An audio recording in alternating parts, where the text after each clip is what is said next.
स्वागत है आप सभी का उड़ान के होनहार साक्षात्कार श्रृंखला में। आज हम बात करेंगे एक ऐसे व्यक्तित्व की जिन्होंने अपने जीवन में आए हुए हर एक पड़ाव को चुनौती की तरह लिया और उसे अवसर में बदला। जी हाँ, हम बात कर रहे हैं उस व्यक्ति की जो आज पदस्थ है नायब तहसीलदार गोबरा नवापाड़ा जिला रायपुर में। तो स्वागत करते हैं वसुमित्र दीवान सर का। स्वागत है सर आपका इस उड़ान के मंच पर। Thank you so much sir, thank you. Sir सर्वप्रथम हम सभी यह जानना चाहेंगे कि क्या पारिवारिक पृष्ठभूमि आपकी रही है, क्या शैक्षणिक पृष्ठभूमि रही है आपकी? जी, मेरी जो पारिवारिक पृष्ठभूमि रही है वो एक शिक्षा विभाग से रही है। हमारे जो दादाजी हैं वो भी शिक्षा विभाग में थे। जो मेरे पिताजी हैं वर्तमान में वो लेक्चरर हैं डाइट में। और मेरी जो प्रारंभिक शिक्षा हुई है वो सरस्वती शिशु मंदिर बेमेतरा से ही हुई है। उसके पश्चात ग्रेजुएशन के रूप में मैंने BE सिविल किया है Parthavi college of engineering and management से। और ग्रेजुएशन के बाद मैं ये जो CGPSC की जो लोक सेवा की परीक्षा होती है उसके लिए प्रयासरत था और उसके पश्चात मेरा सिलेक्शन हुआ है। जी, हम आपको एक और बात यह बताना चाहेंगे कि वसुमित्र दीवान सर PSC 2020 बैच के विद्यार्थी रहे हैं और आपने 42nd रैंक हासिल किया और तत्पश्चात आज पदस्थ हैं नायब तहसीलदार के पद पर। सर जैसा कि आपने बताया कि आप इंजीनियरिंग स्टूडेंट्स के विद्यार्थी रहे हैं जी, और फिर एकाएक राज्य सेवा परीक्षा की तैयारी करना जिसमें ह्यूमैनिटीज के सब्जेक्ट आते हैं जी। सर किस तरीके से आपने इन सब्जेक्ट्स को मैनेज किया एक टेक्निकल बैकग्राउंड के स्टूडेंट होते हुए? जब मैं इंजीनियरिंग कर रहा था तो मुझे बिल्कुल भी मेरे नॉलेज में नहीं था कि मुझे लोक सेवा या PSC के एग्जाम को फाइट करना है। जब इंजीनियरिंग पूरा हुआ, कंप्लीट हुआ, जब हम पास आउट हो गए तब ये घर में पापा जी ने कहा कि ये परीक्षा में देनी चाहिए, तो तैयारी शुरू की। जब तैयारी शुरू की तो चैलेंजेस आते गए और जैसे जैसे चैलेंजेस आते गए तो मेरे शिक्षकों और मेरे गुरुओं के मार्गदर्शन के कारण वो जितनी समस्याएं थी, वो जो उलझने थी वो सुलझती गई और ऐसी ही सुलझी कि आज उनके आशीर्वाद से मैं आपके सामने नायब तहसीलदार के रूप में बैठा हूँ। जी सर, एक और प्रश्न ये भी है कि स्टूडेंट्स कहीं ना कहीं इस चीज के लिए कंफ्यूज रहते हैं कि PSC की अगर हम तैयारी कर रहे हैं राज्य सेवा परीक्षा की, तो प्रारंभिक परीक्षा और मुख्य परीक्षा, क्या इनकी तैयारी अलग अलग करना बेहतर होगा या फिर प्रारंभिक और मुख्य परीक्षा को दोनों मिलाकर एकीकृत तैयारी करना ज्यादा लाभप्रद होता है? जब हम लोग इस परीक्षा की तैयारी करने के लिए आए थे तो हमें यही मालूम था कि पहले प्रीलिम्स करो, फिर मेंस करो, फिर इंटरव्यू की तैयारी करो। और मुझे लगता है कि साथ साथ कुछ तैयारी हम कर सकते हैं। जो सब्जेक्ट्स हमारे कंबाइंड हैं मेंस में और प्रीलिम्स में, उन सब्जेक्ट्स की तैयारी हम ऐसे करें कि हमारे लिए वो दोनों जगह काम आए, दोनों जगह हम उसको फुलफिल कर सकें। और जब हमें सफलता मिलती है प्रीलिम्स में तो हम उन सब्जेक्ट्स की भी तैयारी कर सकते हैं जो आपकी प्रारंभिक और मुख्य परीक्षा दोनों में नहीं है। जी सर, मैं पुनः आपके तैयारी के उस दौर पर आपको ले जाना चाहता हूँ जी, जब आप विद्यार्थी थे जी, उड़ान कोचिंग इंस्टीट्यूट के। जी। प्रारंभिक परीक्षा की तैयारी तो आपने बेहतर किया। सर मुख्य परीक्षा में अगर हम देखें तो हमारे पास सोशियोलॉजी और फिलॉसफी जैसे कुछ विषय आते हैं। सर ऐसे विषयों को आपने किस तरीके से डील किया अपनी तैयारी के लिए?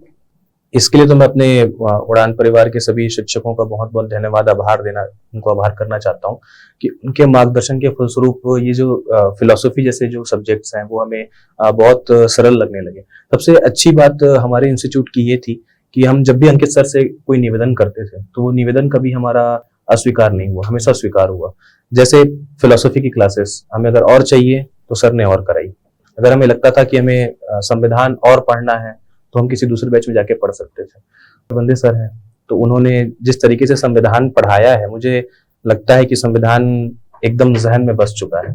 वो एक तरीका एक टीचर का पढ़ाने का, अपने बच्चों के साथ में कनेक्ट होने का। और लाल सर हमारे थे यहाँ पर जिन्होंने फिलॉसफी पढ़ाया, उन्होंने इतना अच्छा फिलॉसफी समझाया मुझे कि मुझे ऐसा लगता है कि आज फिलॉसफी में मेरी अच्छी कमांड है और कहीं कहीं मैं फिलॉसफी की क्लास लेता भी। आकाश सर थे, अंकित सर थे। अंकित सर बीच बीच में सरप्राइज आते थे हमारी क्लास में। और जब हम मेंस लिख रहे थे या मेंस की कोचिंग कर रहे थे तो हमें अचानक कोई 2-4 क्वेश्चन दिया उन्होंने और चलो अब इसको लिख के कंप्लीट करो। अमरिंदर मणि सर थे मैथमेटिक्स में। तो ऐसा कोई भी सब्जेक्ट नहीं है कि हमने एक बार कर लिया क्लासेस तो हम दोबारा नहीं कर सकते या हम उस फैकल्टी से वापस टच नहीं हो सकते। मुझे अच्छे तरीके से याद है जब हम 2019-20 का जो दौर था वो कोविड का दौर था। उस समय रेगुलर क्लासेस नहीं हो रही थी और ऑनलाइन का इतना पूरा सिस्टम सब कोचिंग इंस्टीट्यूट में था भी नहीं और उड़ान उस समय आ रहा था ऑनलाइन पर। तो हमें जब मेंस की तैयारी के दौरान जो भी दिक्कत होती थी हम अपने अंकित सर से बात कर लेते थे, फोन लगा देते थे। तो एक सामान्य विद्यार्थी का जो अभी सेलेक्ट नहीं हुआ है, जो एक मेंस का स्टूडेंट है या मेंस दे रहा है, वो जब अपने डायरेक्टर से फोन करता है और डायरेक्टर उनका फोन रिसीव करते हैं, उनकी प्रॉब्लम को सॉल्व करते हैं, तो सोचिए क्या बूस्टअप हमको मिलता है। एक मानसिक संतुष्टि की एक कोचिंग इंस्टीट्यूट हमारे साथ पे है। जैसे ऐसे के लिए हमने कई बार अंकित सर को लिखकर चेक कराया है और अंकित सर ने उसको हम चेक करके वापस किया है। कभी हमें लगा है कि अर्थशास्त्र में हमको कुछ समस्या आ रही है, हमने सर से बात की है। संविधान के लिए हमने भूपेंद्र सर से बात की है। छत्तीसगढ़ में हमारे पास 2-3 फैकल्टी हमेशा रहते ही थे, तो हमें जिसका जो जहां जरूरत पड़ी, इंस्टीट्यूट हमारे साथ पे खड़ा हुआ था।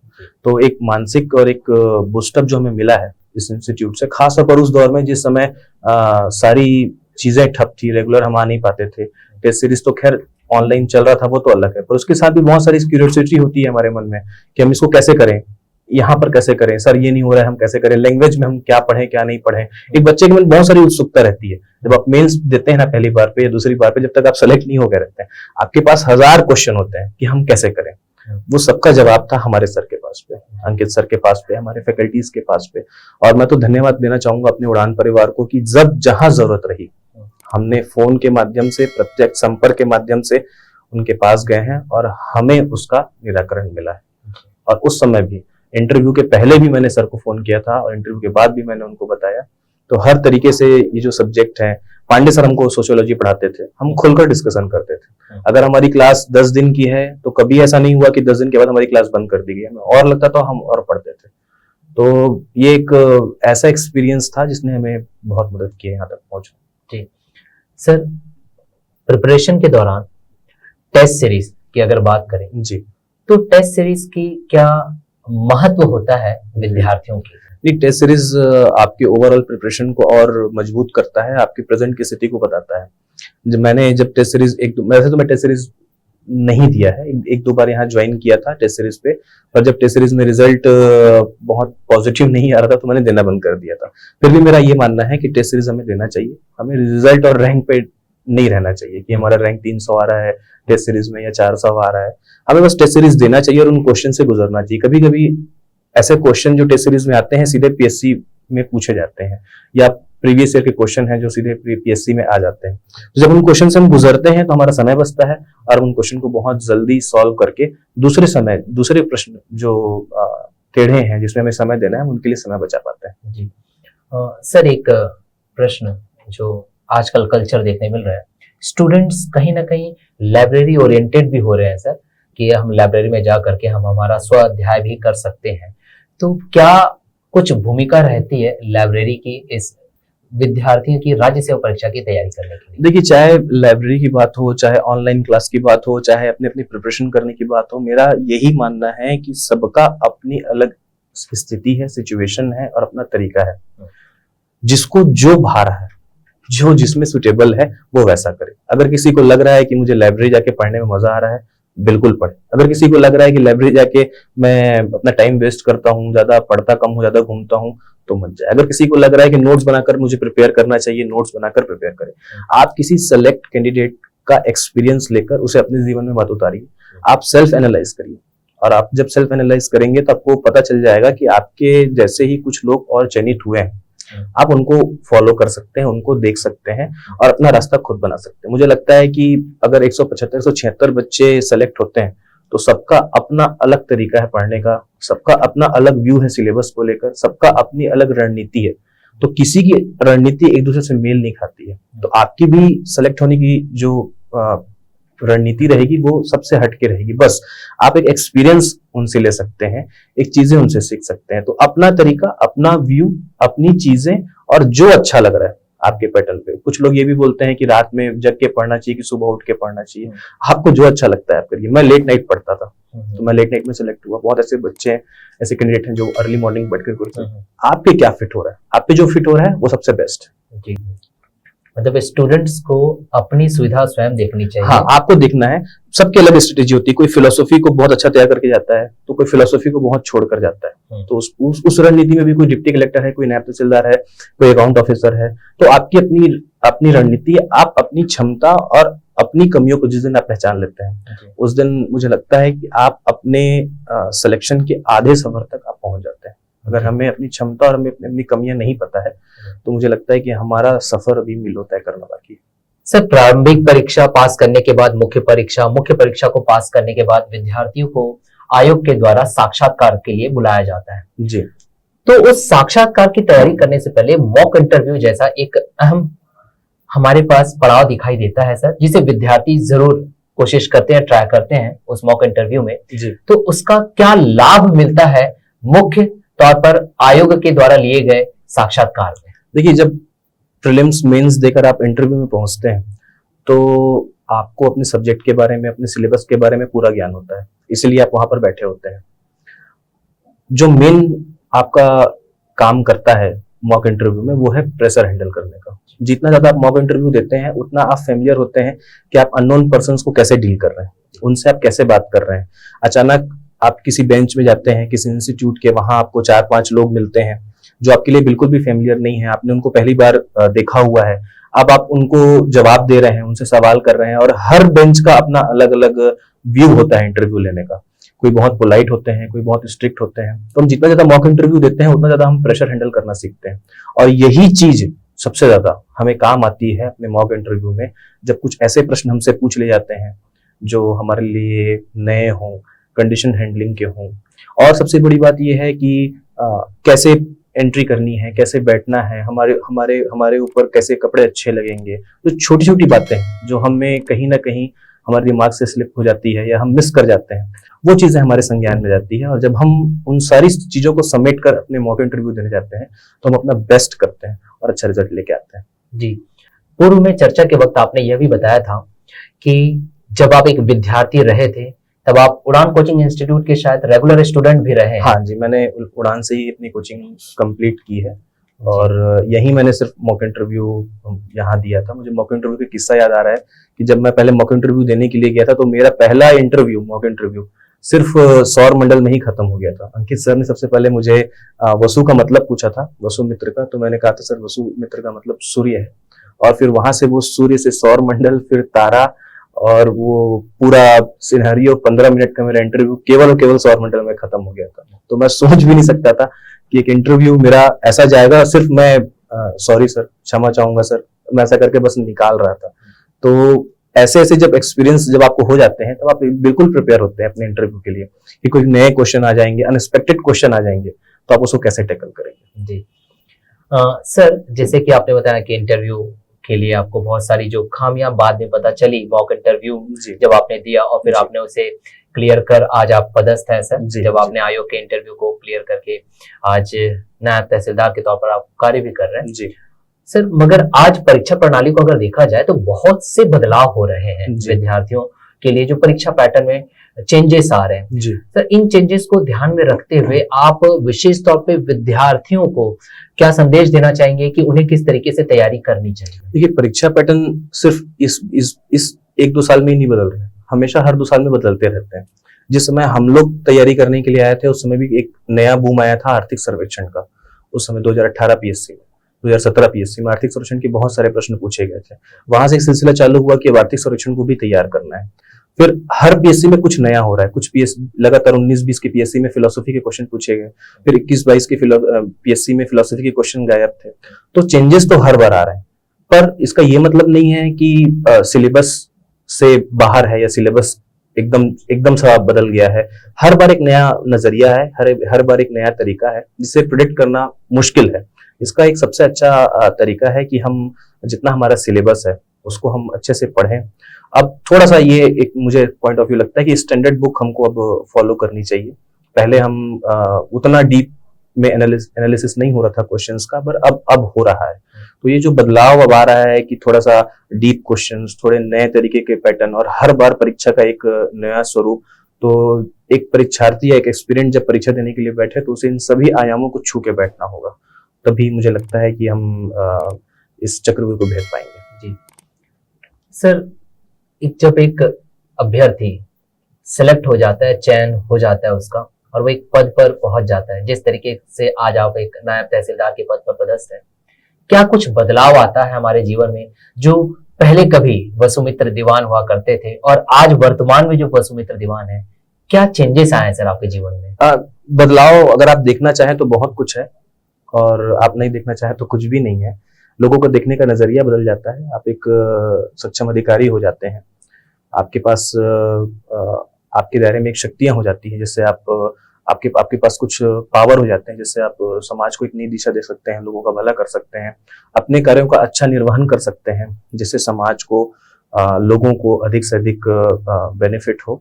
और सबसे बड़ी बात कि हमारे माता पिता, हमारे पेरेंट्स, हमारा परिवार, हमारा समाज, और सबसे ज्यादा हमारे शिक्षक जो हमारे लिए इतनी मेहनत करते हैं, उनको जब हम एक रिजल्ट के रूप में प्राप्त होते हैं तो उनकी खुशी से बढ़कर मुझे नहीं लगता है कि कुछ और खुशी हम दे सकते हैं या महसूस कर सकते हैं। तो वो क्षणिक है भले, पर आत्म शांति जैसा वहां पे अनुभूत हम करते हैं, फील करते हैं, वैसा मुझे नहीं लगता है कि फिर वो कभी हम फील कर पाते हैं। जी सर, देखा जाए तो कई अभ्यर्थी ऐसे होते हैं जो कहीं ना कहीं जॉब कर रहे होते हैं, वर्किंग कंडीशंस में होते हैं। उनका एक प्रश्न जरूर उठता है कि सर मैं जॉब कर रहा हूं, तो मैं किस तरीके से अपने समय का प्रबंधन करूं ताकि राज्य सेवा परीक्षा, जो कि खुद भी इतनी कठिन परीक्षा है, उसको पास करके वो अपने सपने साकार कर सके। देखिए, किसी भी प्रश्न का उत्तर जब तक हम नहीं दे सकते, जब तक हम उनकी जगह पर नहीं है या वैसा अनुभव हमको नहीं हुआ है। मैं खुद जब एक पोस्ट पे रहकर पढ़ाई कर रहा हूँ तो मैं इस चीज को समझता हूँ कि कितना कठिन है अपनी दिनचर्या को मैनेज करना, अपने समय से अपने बचे हुए समय निकालकर उसमें पढ़ाई करना और वैसा इनपुट देना जैसे जो बच्चे रोज तैयारी कर रहे हैं, जो 24 घंटे 10 घंटे दे रहे हैं, वैसा आप सिर्फ 2 घंटे में देना तो मुश्किल तो है। ये तो नहीं है कि आप बहुत ज्यादा आपको समय मिल पाता है या आप बहुत ज्यादा क्लियर कर पाते हैं, बट हाँ इतना है कि हम प्रयास करें तो वो संभव है। और उसके लिए ये है कि हमें अपनी रूटीन में से, अपने समय में से, अपनी नींद में से वो समय चुराना होगा, अपना समय बचाना होगा कि हम अपने लक्ष्य की ओर आगे बढ़ सके। और वो एक सहसा नहीं होगा, वो धीरे धीरे होगा, एक एक बूंद से जो घड़ा भरता है, और वो बहुत कठिन होता है। मैंने भी इस बार प्रीलिम्स दिया है तो मुझे पता है कि ऑफिस से आने के बाद पे आपके बचे हुए समय में कैसे आप वो समय निकाल कर आप पढ़ते हैं, है ना, रिवाइज करने के लिए कैसे आप शेड्यूल बनाते हैं, कैसे आप करंट अफेयर इन सब चीजों को याद करने का प्रयास करते हैं, और जितना आप सोचते हैं उतना हो भी नहीं पाता है। तो एक वर्किंग मैन या वुमेन के लिए बहुत टफ है अनटिल अनलेस जब तक वो ये खुद में इच्छा शक्ति पैदा ना करे। मेरा अभी जो प्रीलिम्स हुआ था 12 फरवरी को हमारा प्रीलिम्स था और 11 फरवरी को भेंट मुलाकात था, तो वो पूरा एक सप्ताह हमारा भेंट मुलाकात में निकला। उस भेंट मुलाकात की सुबह से शाम तक की तैयारी के बाद पे कैसे वो जो समय बचता है उस थकान में, उस नींद में कैसे चुराकर हम थोड़ा समय पढ़ाई को दे पाते हैं और फिर हम एग्जाम में जाते हैं, प्रिपेयर होते हैं। तो ये चीजें पहले समझ में नहीं आती थी, ऐसा लगता था कि वर्किंग मैन या वुमेन लोग भी काम कर सकते हैं या पढ़ सकते हैं, उतना अच्छा दे सकते हैं, पर मुश्किल तो होता है, ये मैं मानता हूँ।